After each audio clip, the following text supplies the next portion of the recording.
And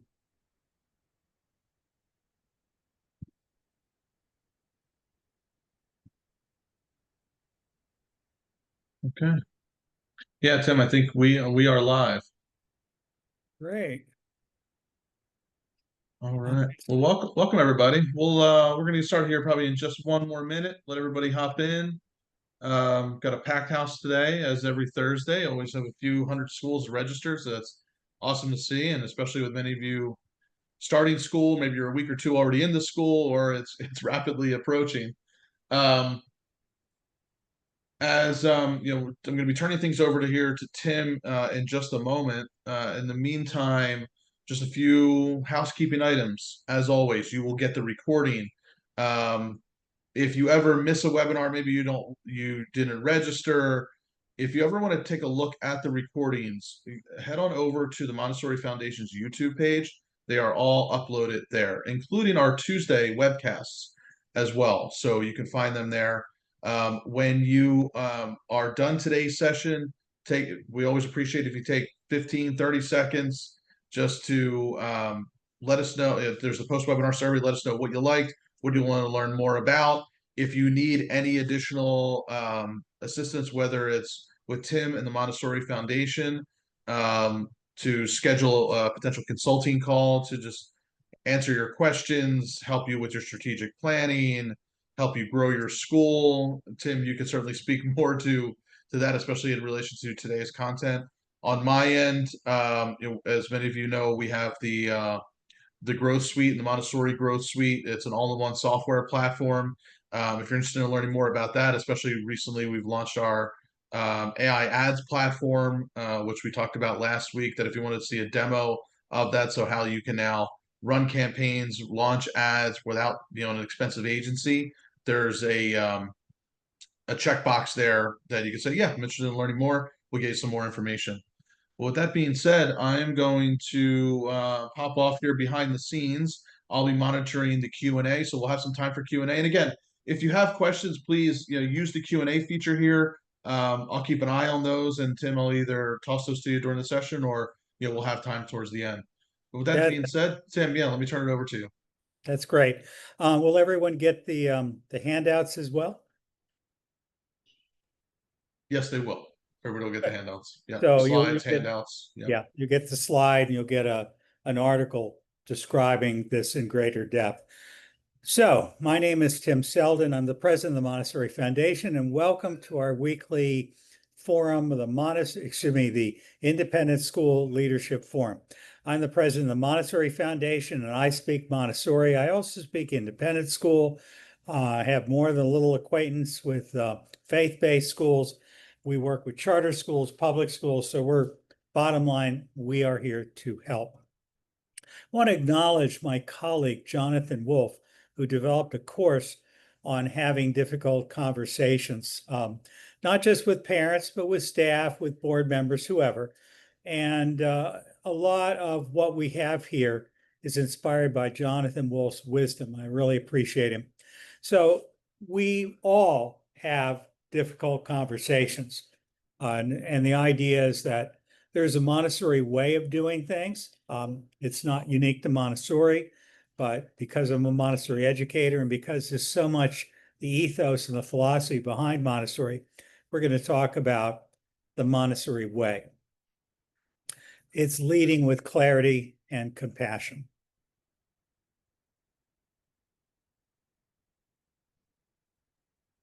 So I'm Tim Selden. I'm the president again. We're from the Montessori Foundation. And whoops, hello, that's different. How did that happen? And this is sort of a thumbnail sketch of what we're talking about today. This is a framework for navigating difficult conversations with parents, specifically today, in an educational setting. We're emphasizing the importance of preparing ourselves emotionally, of active listening, of collaborative problem solving as an approach, and clearly communicating. We want to equip you with skills and strategies to lead these conversations with clarity and compassion.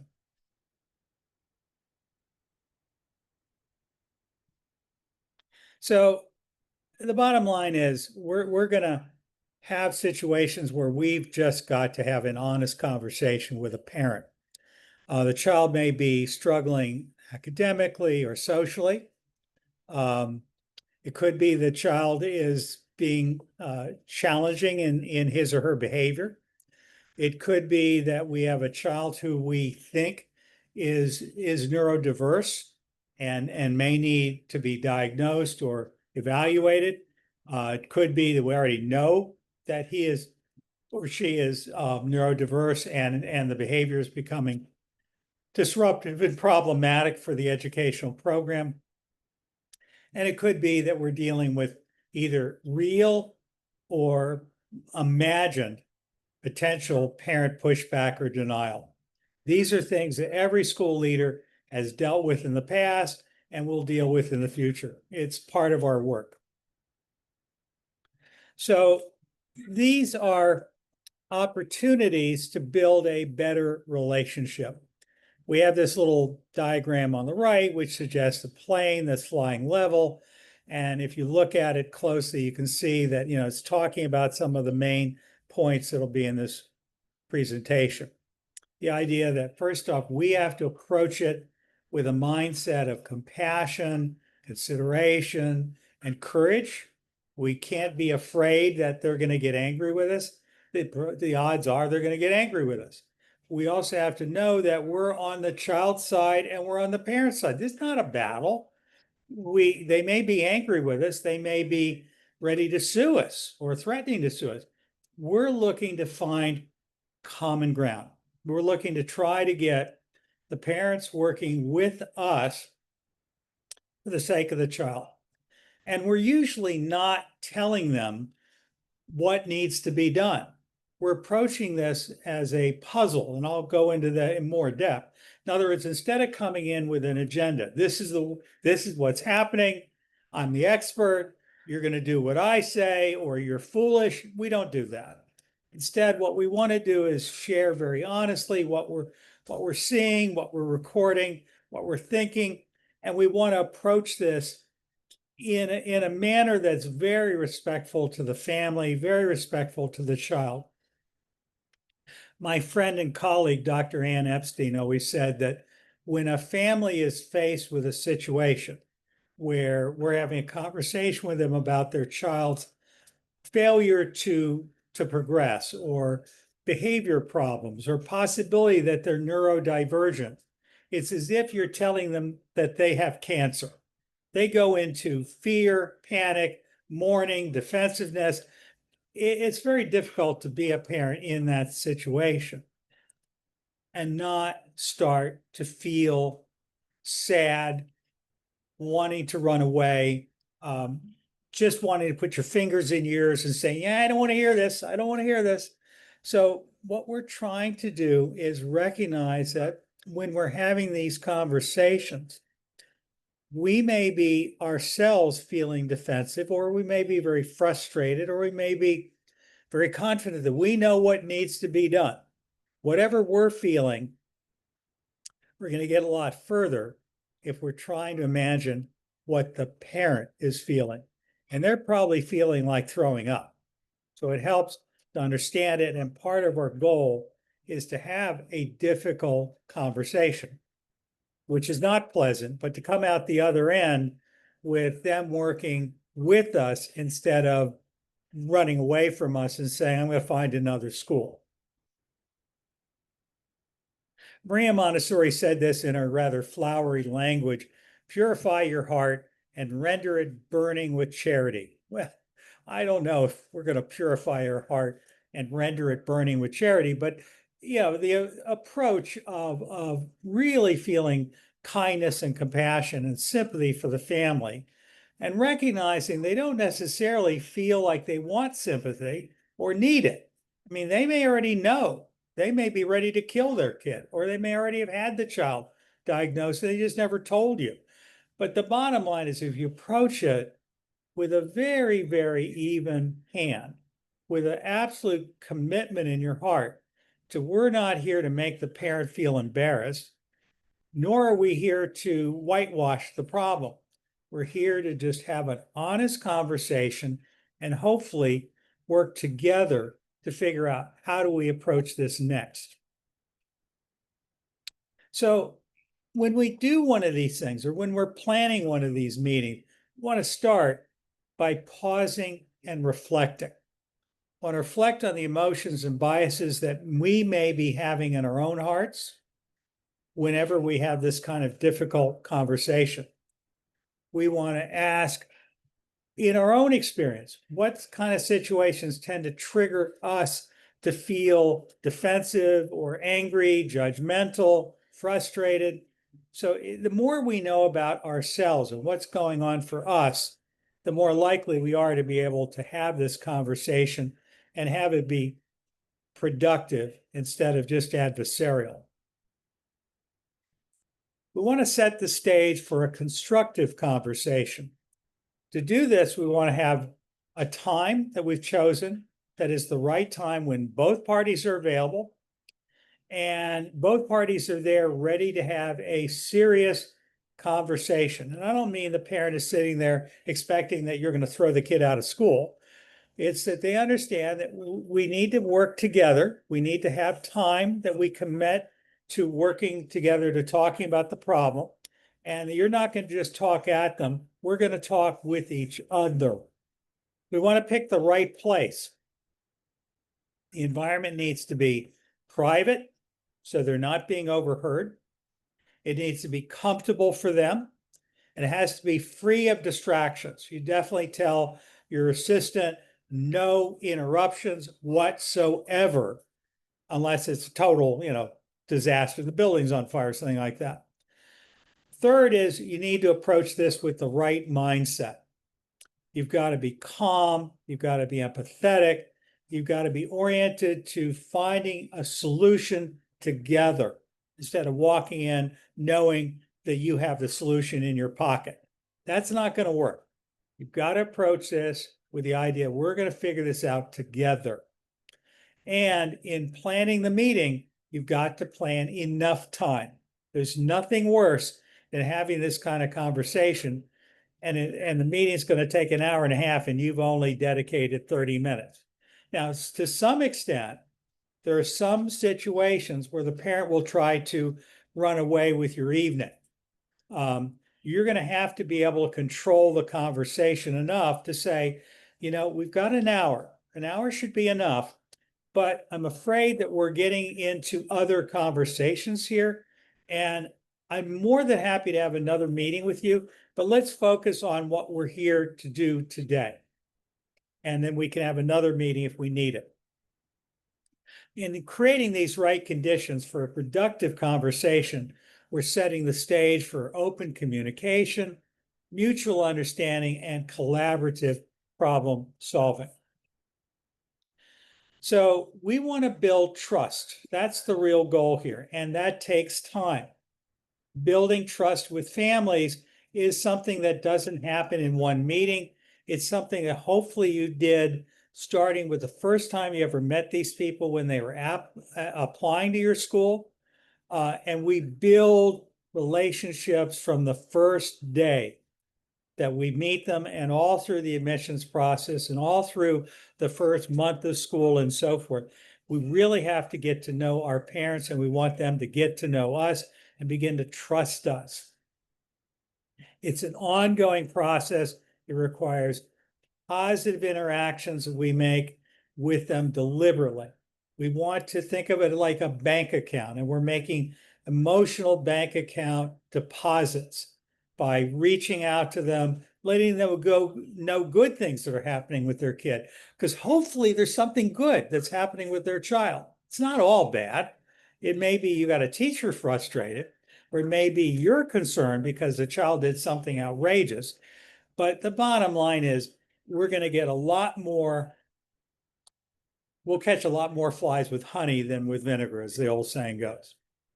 So we want to lay a foundation for open conversations and collaborative conversation, even when we're having a difficult conversation. Excuse me. So We want to open the conversation with affirmations and a shared purpose. We want to begin by affirming the child, and, we're here because of little Mark. We're so glad to have him in the school. Even though we've got some concerns, I just want to reassure you, we're glad he's here. We see how incredible he is as a kid. We're on the same side, but we do need to work together to figure some things out. We want to set a positive tone, and we want to reinforce that we have a shared goal of supporting this child's success. Now, the best time to start a difficult conversation about a problem is when it first comes up. However, you probably didn't do that, or it wouldn't be a difficult conversation. So the second best time is now. So we want to ask, want to listen, and we want to ask again. We want to begin the conversation by posing open-ended questions to the parent that allow them to share their perspectives and concerns without any interruption. So in other words, instead of opening with what we see, we typically would say something. I mean, obviously, they know you're here for a purpose, so I'm not suggesting we wouldn't say we're here because we're noticing that Mark is being rather distracted in class, and we're not quite sure how to best help him. Now's when you go into the ask phase.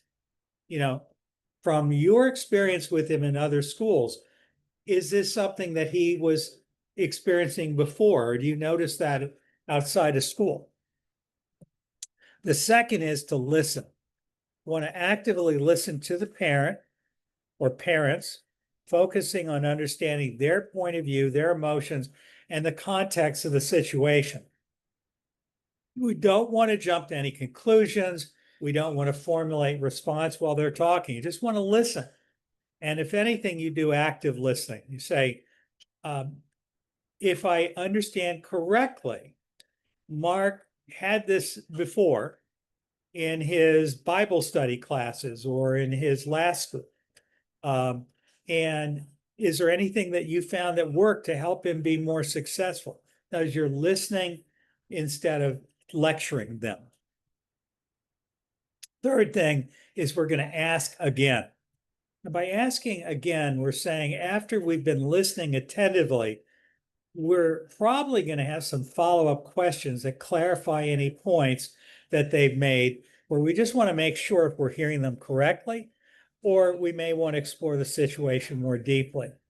And what this is intended to do is not only get you more information, but you're trying to communicate how seriously you are committed to understanding their situation and their point of view. So we want to use language that tends to build bridges.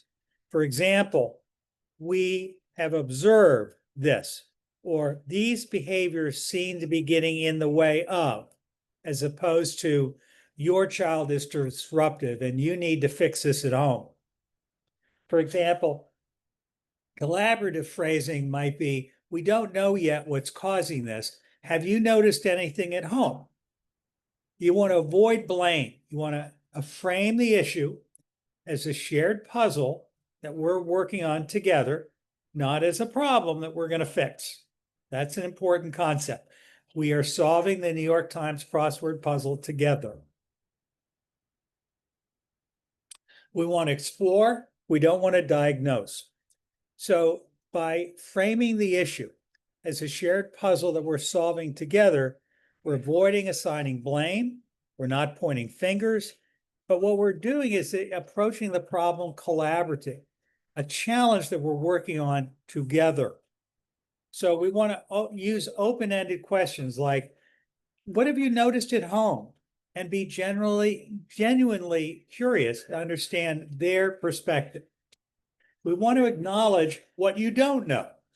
You just express, we don't have all the answers yet. We want to frame the exploration as a joint effort to uncover the root causes. And by doing this in this way, we are tending to create an environment or a culture of trust and partnership and collaboration, which I believe is so incredibly important in the independent school world. Want to try the feel, felt, and found approach. It's a technique for responding to defensive or emotional reactions from parents. So we don't want to use feel in the present sense very much because, again, I feel is very different. You can say, when this was happening, I admit that I felt frustrated. And found tends to work better in your communication. I have found over the years that if I approach things in this manner, we usually are able to be of more help to the child and the family. So we want to know when to pause. There are times when these conversations get out of hand, when they start to escalate and everyone's getting tense. And it's important to have the wisdom and self-control to pause the interaction temporarily. Now, this is tough because you're there in your office with them in a meeting and they're getting really hot. And I think, you may need to think about how to say this.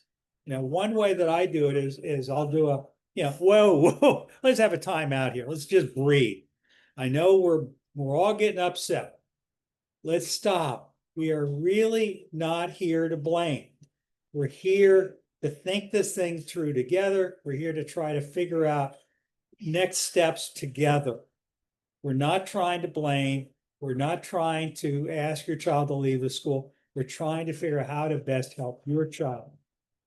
Now, this doesn't always work. I mean, there are times when the parent is so out of control, you may need to say, excuse me, I'm sorry. I can't have you talking to me or my staff in that way. We need to calm down and stop this meeting. Now, the word calm down usually causes everyone to get really upset, but you certainly can say, I think we need to reschedule this meeting. We need to come back on another day when everyone is prepared to sit down and talk this thing through together. But I want you to be very clear. We are not here to blame you or blame your child. We are here to try to understand the situation together. At this point, the parent may be saying, whoa, I'm so sorry. Let's not hold another meeting. I'll calm down. I'll calm down. So don't be surprised if when you do a timeout, if they don't say, no, let's get back to the business. You want to end the meeting with agreements and next steps. In other words, hopefully over the course of the conversation, you agreed to some things and you probably were taking notes. So you want to just restate what were the key things that we discussed. You want to summarize the main issues you discussed, and you want to summarize the key understanding that you shared. You want to outline any agreements that you made, and you want to document them. Now, documenting usually means a follow-up email where you say, just to recap the meeting we had today, this is what we discussed, this is what we agreed as the next steps. And that would typically include a follow-up date. You're gonna approach the child's pediatrician and you're gonna get back to us within the next 7 days. Then you want to schedule a follow-up, a date when you're going to meet again, maybe in person, maybe by Zoom or by phone, but you're going to follow up to see where are we, and you want to provide resources. So you may have those resources in your pocket already. You may, as the meeting occurred, you may say, let me do some research and see what I can come up with and might give you a place to start. I'll be back in touch with you later today with some resources after I've spoken to the school's physician or school consulting psychologist or whatever. So again, what we're trying to do is lead with clarity and compassion. So we start by doing our homework, reflecting on our biases, our own mindset, and approach this meeting with purpose rather than just emotion. Now, you're going to feel emotion. I'm not pretending everyone in this situation doesn't have their heart somewhere at their throat. These are difficult conversations. So let's approach it with the highest level of professionalism that we can muster. Secondly, we have to create the right environment for a constructive conversation. So we have to choose the right time, the right place, and approach it with the right mindset to have a calm, private conversation. The third is we want to lead with empathy and shared purpose. We're here to help your child. We're not here to blame your child or diagnose your child. We are here because we care about your family. We care about your child. We want to collaborate with you. The whole concept is a solution-oriented mindset. Fourth, we want to listen more than we speak. Want to ask open-ended questions, want to be curious rather than corrective, and we want to reflect back to them what we're hearing. Next, we want to use language that builds bridges, not walls. Want to frame our observations without judgment, want to explore the issue as if it's a puzzle that we're working on together. Then we want to know when to pause and reschedule. So if they get out of hand, and that can happen, we need to have a way of stopping the conversation and saying, you know, I think we need to do this on another day. Bottom line is we want to work with you. I understand you're upset. I think we're not getting anywhere with this kind of emotion though. You need to, my secretary will get back in touch. We'll look for another day and time. And by doing this, you're not asking necessarily, you're telling them, we need to do this on another day. We're not going to get anywhere with this kind of approach. I'm sorry. And then finally, we want to close the meeting. Hopefully we didn't have to pause it. We want to close the meeting with a summary of the things we discussed, what the agreements were, and what the next steps are. So what's our action plan and when are we going to meet next? And that's it. This has been a presentation from the Montessori Foundation, and I hope you found it useful.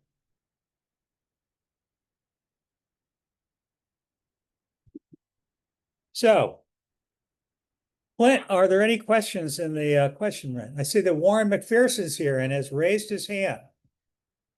Yeah, when we do have, so we got a raised hand. So go ahead and use we got a Q&A. Yeah, okay, so we got a couple here, Tim. I'm going to Warren, you're now live. I just wanted to add, I agree with everything you said, and thank you. I wanted to add that some teachers have not had a child, and what I try to explain to them is we want parents with unconditional love, and part of unconditional love is irrationality. That is, you would throw yourself in front of a car to save your child, right? Mm-hmm.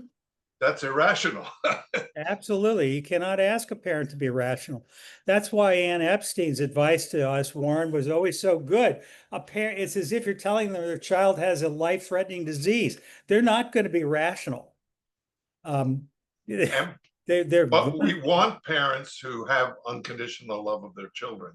Yep. So the recommendations you made gets us past that judgment.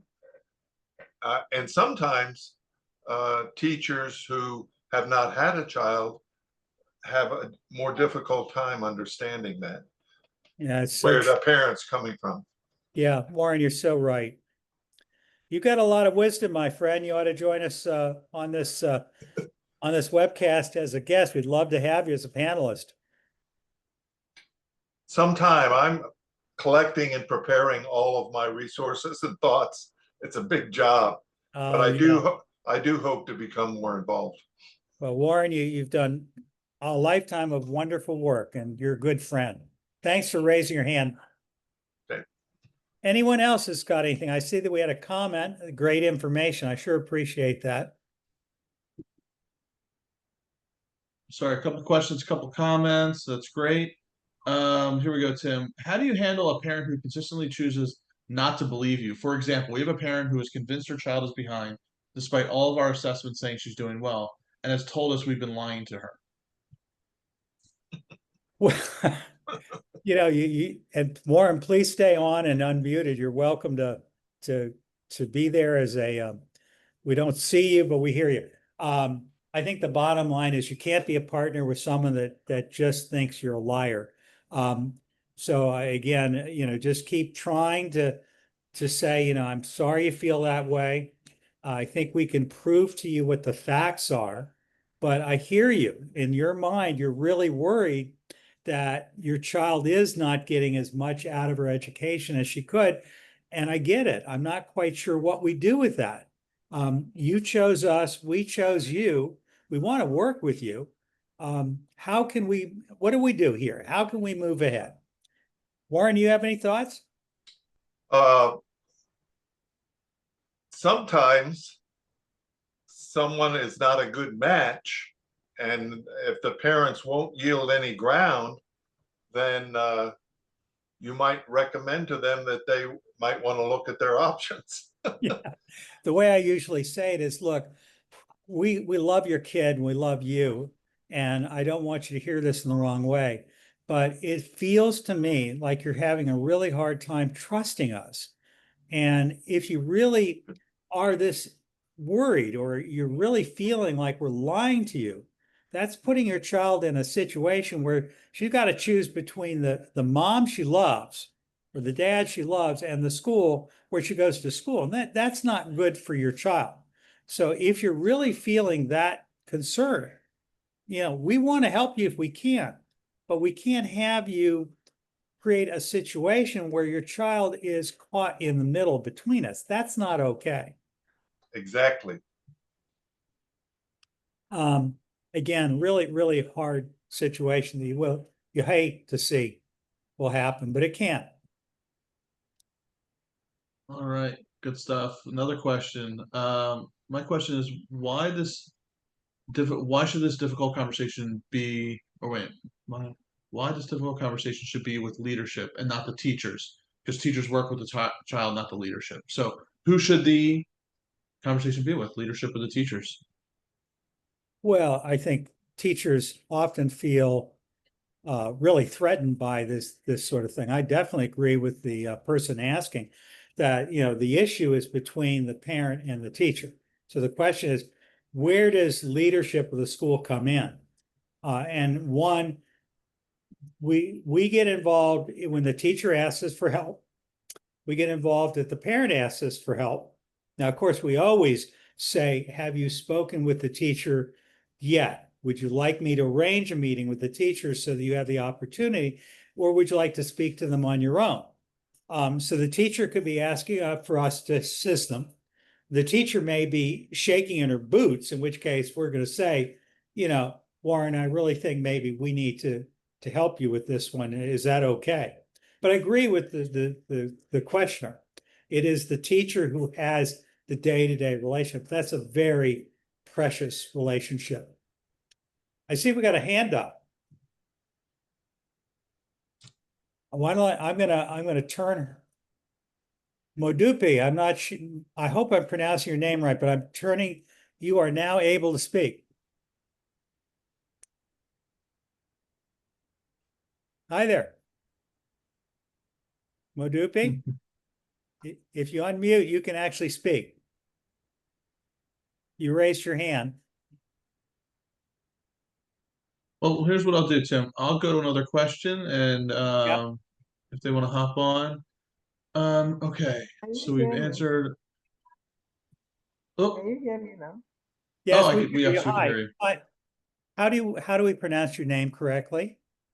Modupe. I'm sorry? Modupe. Maduka.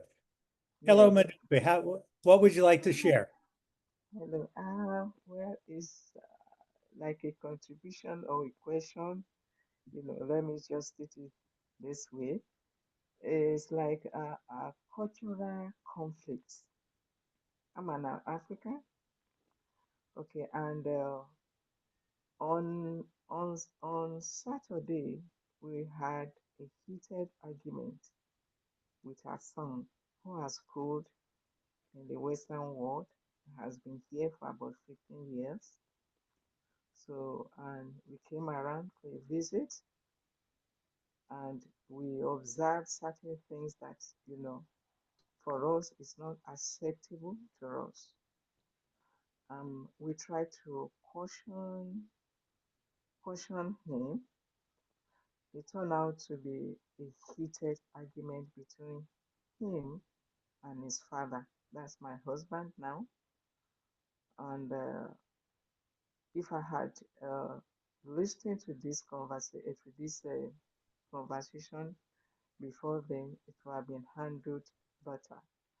And look at the one you said, that when the conversation is getting heated, that we can just end it, postpone it, and then come back. I think that is exactly what we'll have done then, but we didn't do that. We just wanted the senior sister who organized the meeting, just wanted us to just, conclude it successfully, positively, and everyone will be happy. But it turned out to be something else. So I just want to say thank you for this um this seminar. It's very useful for me, particularly, and I pray God to help every one of us. The parenting is not an easy one, and it's like it's an ongoing. We are 60 plus. My husband is almost 70, and I'm 60 plus, and he's about 30, but he has spent half of his life here. He did his pre-university here in Canada, and also the university, and I've also been working here. So a lot of our cultural belief that that does not expect one son or one child to stand up and face his father was really eroded. Adupi, I'm sorry to interrupt you. I have to tell you that there's some background noise where I am, and I'm having an extremely difficult time hearing you. I'm glad that you're having an opportunity to speak, but it might be better if you could either speak louder or put it in the chat, and we'll be more than happy to try to respond in a coherent way. But you speak in a very lovely but very soft way. I'm having a hard time hearing you. All Clint, right, Warren and Clint, I'm assuming neither of you heard her well enough to give me a. Same boat as you, Tim. Yeah, I'm sorry. Adupi, thank you for being willing to share and participate. We'd love to hear what it is you're saying. We're just not hearing it. okay. Maybe I'll share it with you in an email. Yeah, please feel Sure. free. I'll put my. I think you've got my email, don't you, Adupi? Okay. Yes. Okay, I'll be more than happy to communicate with you privately. Is there anyone else or any other questions? We do have a few more. How do you deal with parents who are in denial? Well, that was the thing we spoke about before with Warren. Yeah. That's parents that says, I don't think you're telling me the truth, or this isn't real. Yeah. Another way to deal with that is to have a follow-up meeting with when the child's playing the parent off against, and they're going to believe their child first, no matter what you say or do. Then you have a meeting with the child present, and you explain to the child that your wish to respond to his concerns or her concerns. This would be more at the upper elementary and middle school level. And then you explain to the child what you're going to do so that they feel better. And the child has to own in front of the parents that you have made that commitment, and that you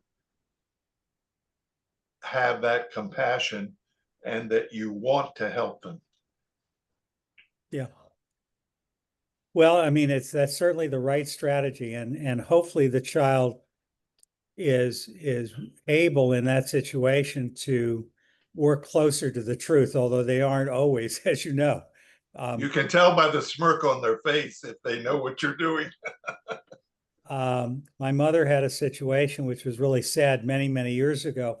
There was a teenager in our high school who accused one of the people of color who worked for the school of inappropriate behavior. And unfortunately, we couldn't get anywhere. And this person ended up going to jail for many years. Wow. No proof of any kind, but just based on the child's willingness to say to the police, to the parents, to my mother, who was the head of school, yep, he did that to me. There you go. So it does happen, but I think your strategy is absolutely the right one. I see we got a new comment came in, Clint. Yeah, we have a few, and I want to go back to an earlier question that came in from Linda here. Someone told me they don't have conversations with parents about their children on a Friday or a Monday. Friday because they don't want home life to be affected, and Monday because they've had their children all weekend. I thought that was brilliant insight and insightful. Any thoughts on that? It's an interesting approach. Well, I mean, I don't think there's any wrong answer. I mean, you do, somebody might want to do it on the weekend so that they have a chance over the weekend to digest it. Warren, what are your thoughts?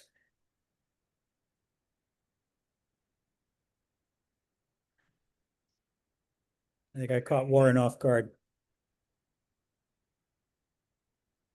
Usually children behave their best. I see Soraya saying something. Yeah. Yeah, there were some comments here, when it comes to assessments. We have wonderful parents who've been with us for several years. How can we have a conversation with parents who do not want to assess their children? And then it says we've had parents come in and observe so they can see for themselves. And then I think that's what sparked, the children usually behave best in front of their parents. I seem to have the opposite with my kids. They seem to behave better in front of other people rather than us. I had that experience, and if it didn't know that child, let's start upper elementary or speaking up. So thoughts on that in regards to parents, maybe they don't want to come in and assess. Would you have parents try to come in? Any thoughts there on when it comes to assessment? Well, I think it's always a good idea to invite parents to come in because again, you're approaching this as a joint puzzle we're trying to solve. So having the parents come in, knowing that when the kid is in front of their parents, you're usually not going to get the normal behavior. So again, it all depends on what's going on. It could be that it's an issue of fear that the child has stolen something or been aggressive and mean to another child, or it could be any number of different things that might be difficult for the parent to observe. However, a parent is always welcome to come in and observe, and it's always appropriate if they're interested in coming and observing, invite them in. Please come in and just see what the culture of the classroom is. Again, the nature of today's webinar is, challenging conversations, how to try to have them go as constructively as you can. And it's a challenging conversation because one, you sense that this parent is likely to respond negatively to what you're addressing. The facts of the case are rough. They're likely to get defensive or angry. And so we just know that we're possibly facing one of those difficult conversations. We're trying to plan the meeting and run the meeting in a way that increases the odds that it'll be productive rather than a shouting match. You have a saying that a Montessori child can never be replaced. And I would argue that's just as true in any school. So it's not that we can't fill a space. We can or we can't. That has to do with the availability of children who want to enroll in our school. But, children leaving us takes a hole out of our community. And it affects not only the teacher and her morale or his morale, but it affects the children. We want people to want to be in our school. And so the goal is to try to make it work if we can. And as Warren said, not every relationship can be saved.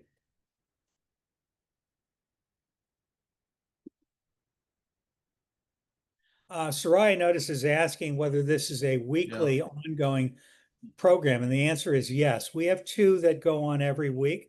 On Tuesdays at 1 o'clock Eastern time in the United States. And we have people like Madupi, who is not outside the United States, who we appreciate, make it a point to join us at her hours. And thank you so much for being with us.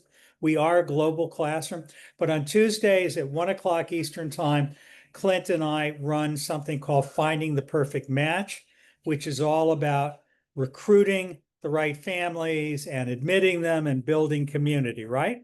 And then on Thursdays, today, this is what we call the Independent School Leadership Forum.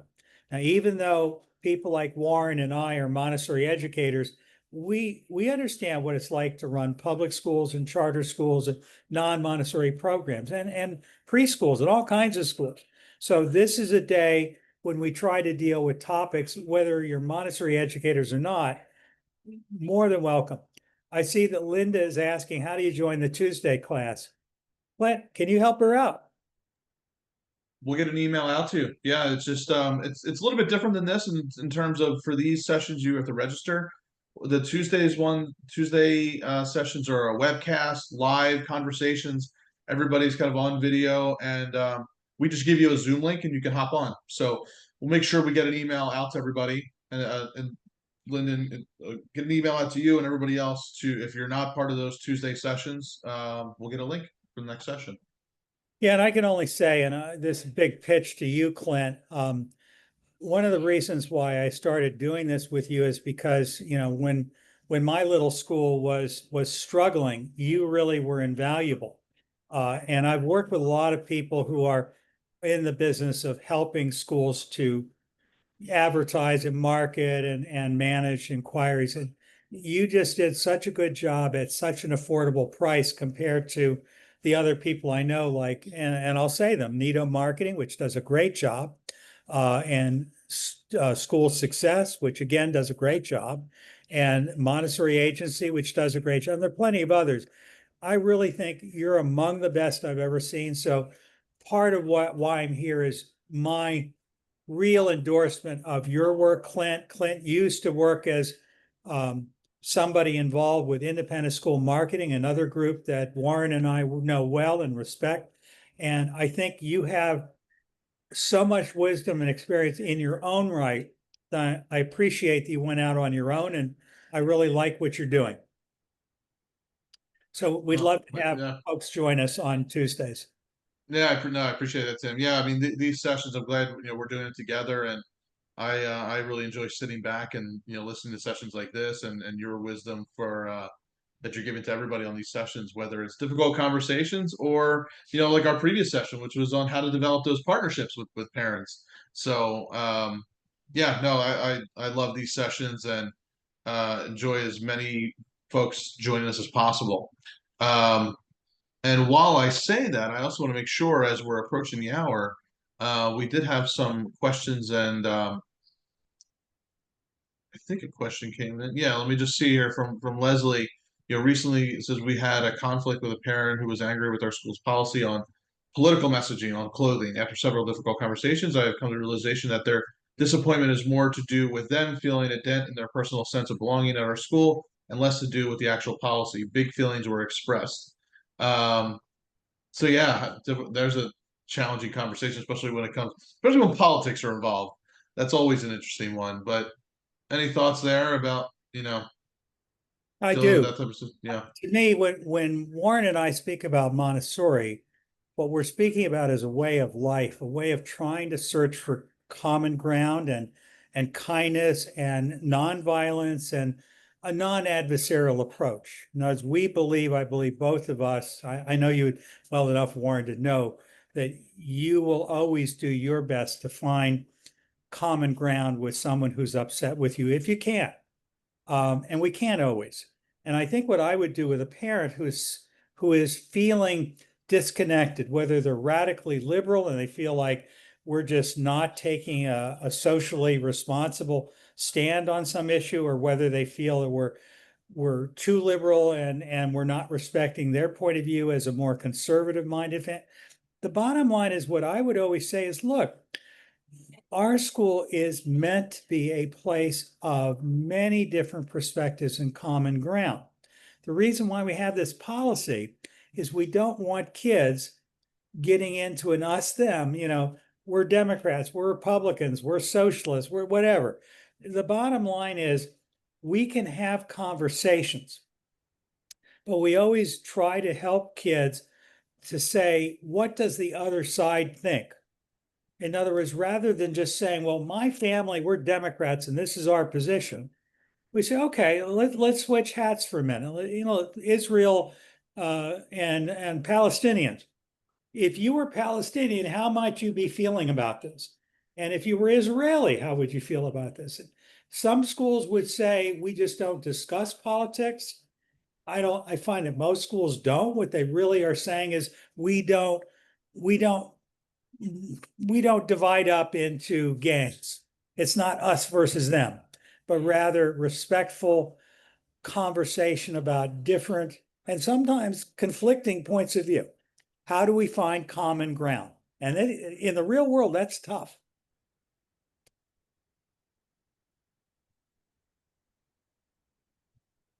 All right. Here we go. One more question that came in. I think it's Modipe. I think this might have been your question. We are African. Our son has been in Canada for about 15 years.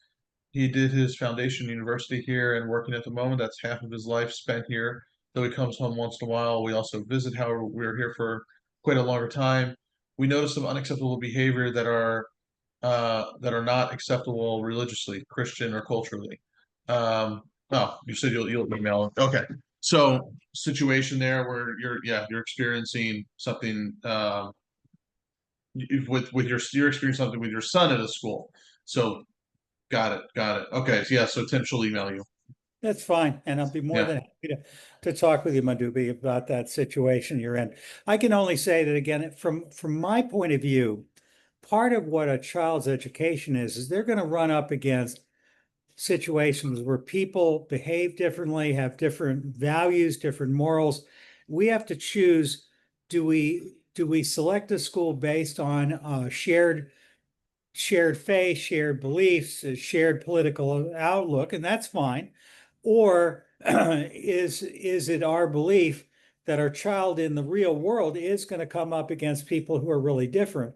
And we want them to know, what do they do when they come up against someone who either has a different point of view, or the choices they're making. And that's quite often the issue. They're drinking, they're smoking, they're cursing, or they're doing something that really feels like their own child is at risk. And we all have to figure out, in that situation, how do we help our child to make a good decision? And it's especially difficult if our child is old enough to be in a boarding school, or is old enough that they're in adolescent education.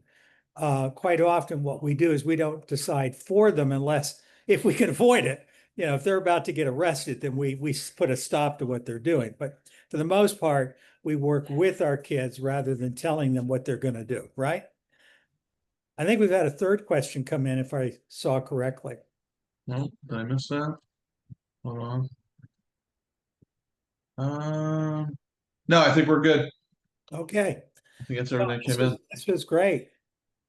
All right. Well, See, thanks, everybody. Marlise is here. Hello, Marlise. Another great person who'd be welcome to join us and unmute. But we look forward to seeing you at webinars, Marlise.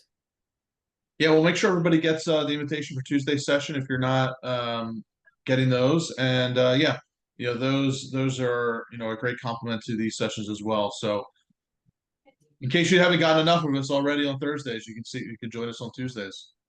That's right. And again, take a moment when you log out to fill out the survey. We really appreciate your suggestions about topics you'd like us to address, and anything else. And again, if you're looking for help with getting more families into your school or building a stronger sense of community or even just saving money. There's so many solutions I see that people are using that are really built into what you have to offer, Clint.